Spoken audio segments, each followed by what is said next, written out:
Good evening, everyone. Welcome. I hope your day is going well. You're managing well in your, I want to use the word quarantine, although maybe technically it is quarantine, but staying away from public places, interacting with the outside less than usual. I hope you're growing and benefiting from it in these circumstances. We're going to continue our learning that we do in Kemensan Ma'ariv, and currently we're learning the laws of Pesach. This is class number 3 on the laws of Pesach. We're discussing, and actually the sefer that we're using is Kitzur Shulchan Aruch, the summary of the Code of Jewish Law, and we're on Siman Kuf Yud Beis 112 of Hilchos Pesach. To recap a little bit, because we did part of this last time, it's which types of chametz are actually forbidden to keep in your house on Pesach, and which ones are you allowed to? We have obviously a biblical prohibition that you're not allowed to have chametz on Pesach. Chametz would be a mixture of flour and water that has risen. Anything that's leavened would be considered to be chametz, and you're not allowed to have it in your domain on Pesach. You're not allowed to own it. You're not allowed to have it in your place. However, what if it's not exactly chametz? What if it is a mixture of chametz? So there was some chametz in it, that chametz was taken out. How strict do you have to be? Now, to preface, eating chametz, even a tiny drop, is asur on Pesach, any amount. But owning chametz is a little bit more lenient. And it may not seem so close, but it's very close, and Pesach is very soon, and we should really explore this.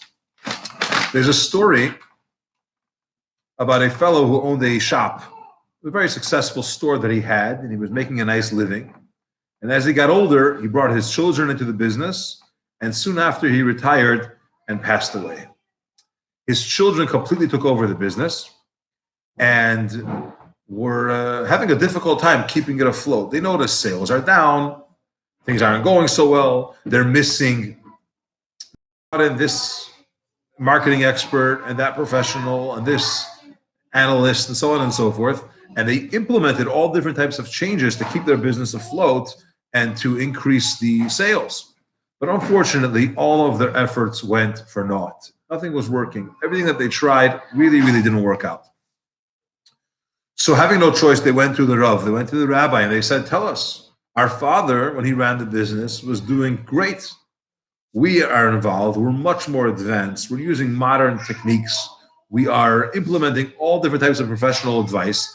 And yet our business is going down the drain. If it continues this way any longer, we'll be out of business.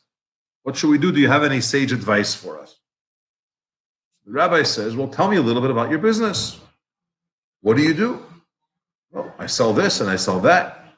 No, I know what you sell. What do you do on a typical day? He says, well, I come into the shop, I open up, one of us sits at the cash register, and we tend to customers.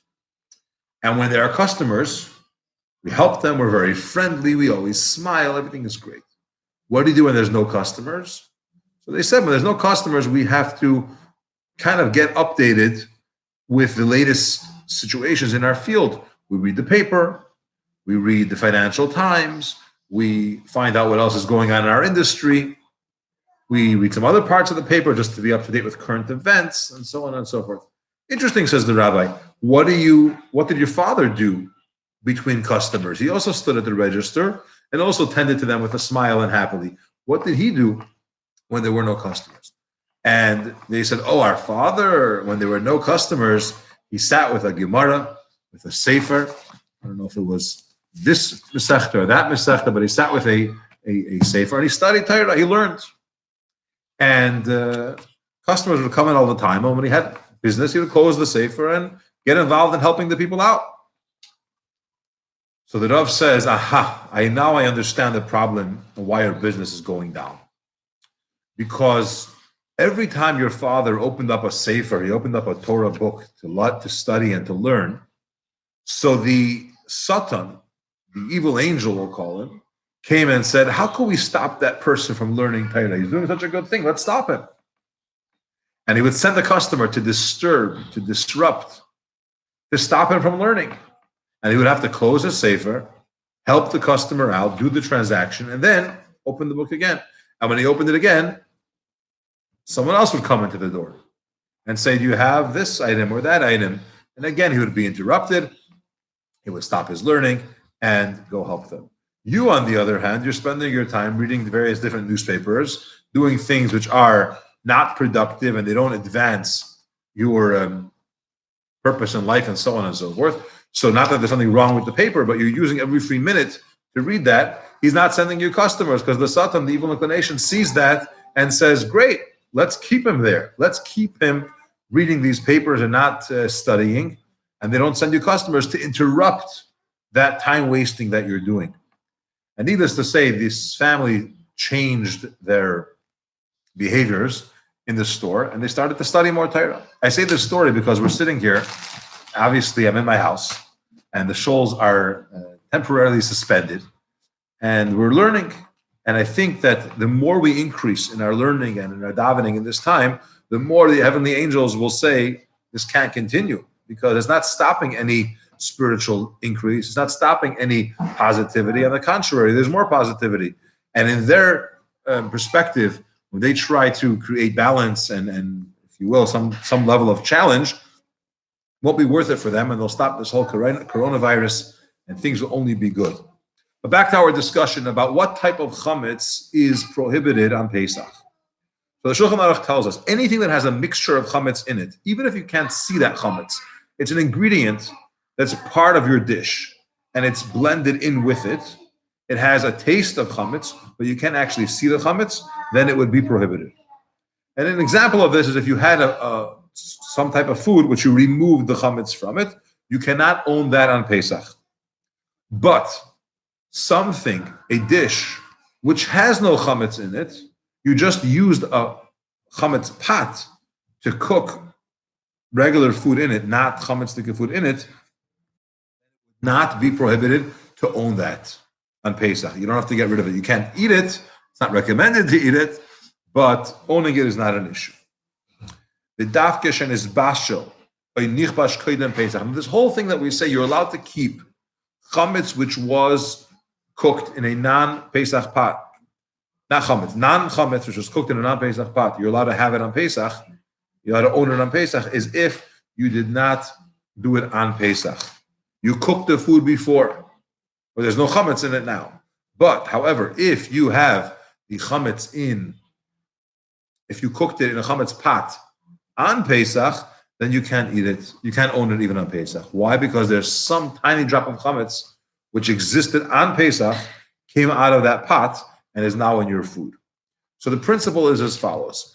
A tiny, minuscule amount of chametz becomes blended in whatever else is there, and you don't have to worry about it on Pesach, as long as this blending took place before Pesach began. Because at that point, it was not prohibited to eat chametz. And now, when the prohibition starts, whatever chametz existed has already blended in and became bottle. So therefore, it's fine, and you could own it. Shouldn't eat it, but you could own it. But on Pesach, you don't have the ability for the prohibited item to become nullified, because it's prohibited even by mashiru, even if a tiny little drop of chametz gets into your food, you can't eat it. And you don't say, like usually during the year when it comes to the laws of kosher, if you have a tiny drop of milk which inadvertently ended up in a pot of meat, it wasn't part of a recipe, it wasn't done for taste, color, texture, whatever it may be, it was an honest mistake, then it becomes batel. It's null, and you don't have to worry about it. It's not considered mixing milk and meat unless it was a large amount. With Pesach, it works the same way as long as it was done before Pesach. If it happened on Pesach, that would be a problem. Now, if you have various types of wheat, and part of that wheat already started to sprout, or it's split, and you have, by the way, enjoy the background noise, it's part of the experience.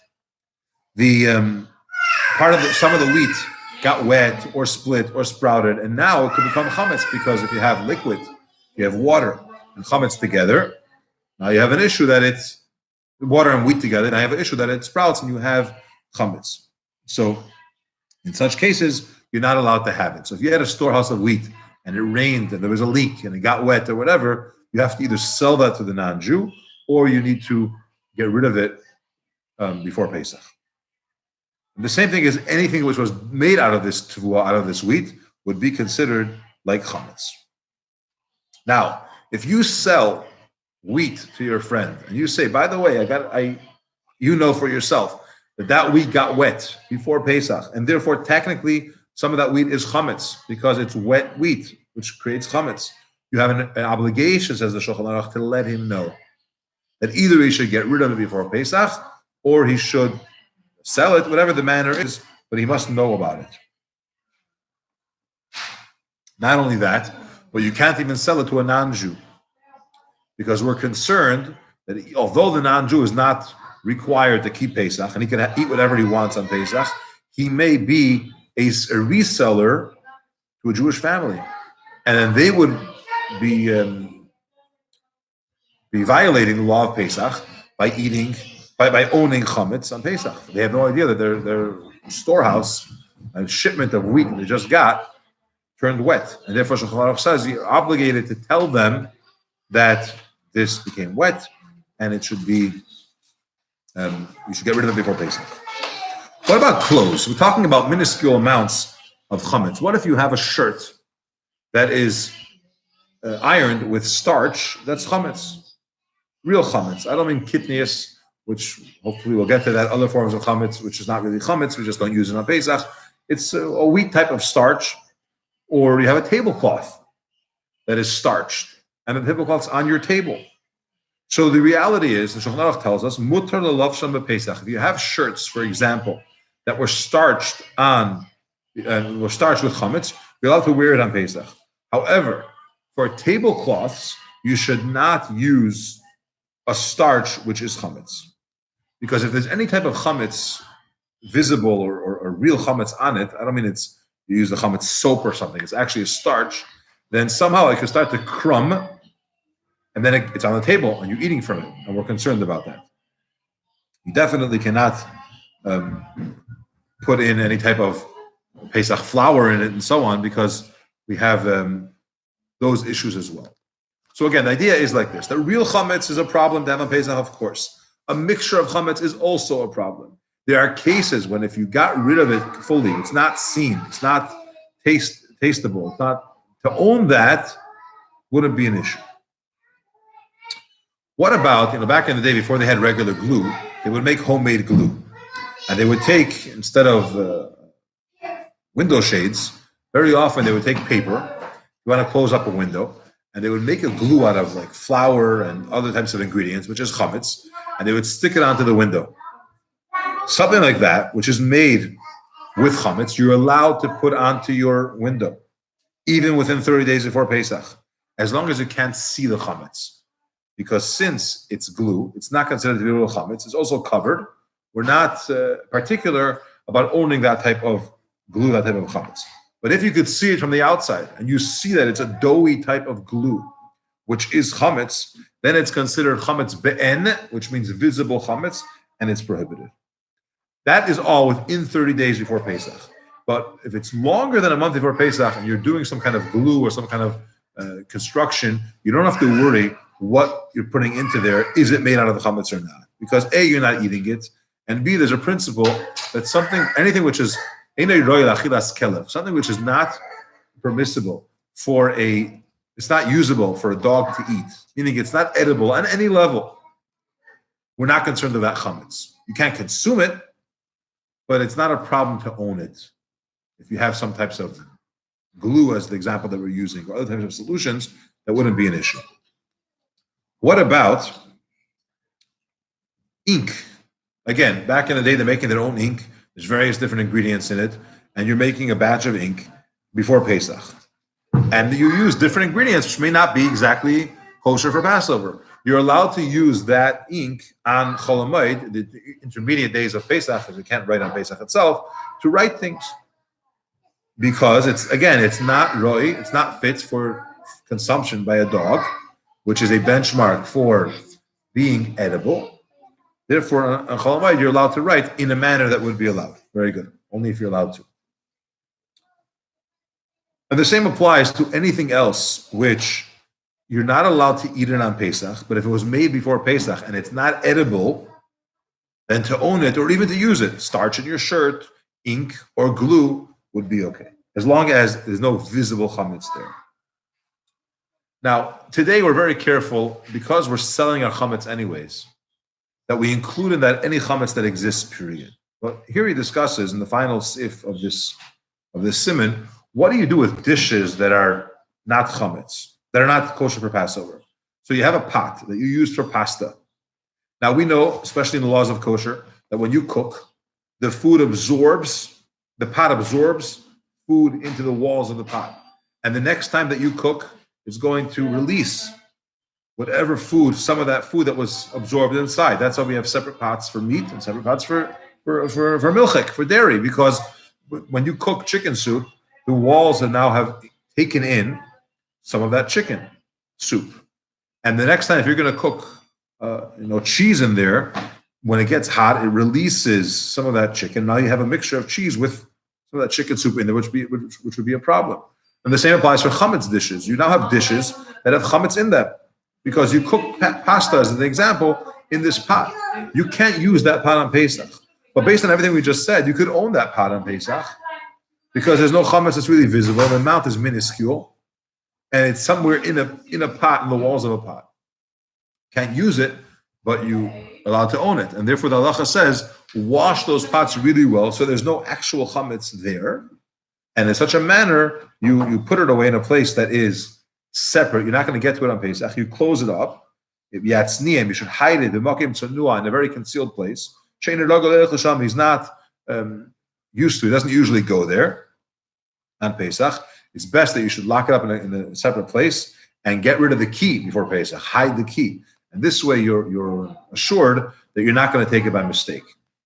To cover the principle just for a moment, when it comes to Pesach, we have a lot of different halachas, laws, and customs. And today, some of these things are different, not because we're lenient, but because we have different measures in place. It used to be, before Pesach, you got rid of everything. You literally got rid of all your chametz. You burnt it, you ate it, you cleaned it out, it was gone. What happened was, we now have a situation where we're buying things, especially now with the coronavirus, you're buying enough stock to last you for a long time. It's not like, once upon a time, you went to the marketplace, you bought your bread for that day, and you were done. You're buying non-perishable items. It lasts for a very long time. It's not so practical to get rid of it. Now, there is a solution. It's not a new solution, because this solution existed many, many years ago. And that is the idea of selling the chametz. As an example, someone's traveling by ship. You're going to be on a journey for several months. It gets delayed. And now you have some kosher food with you. There's no way for you to access any other kosher food on this boat.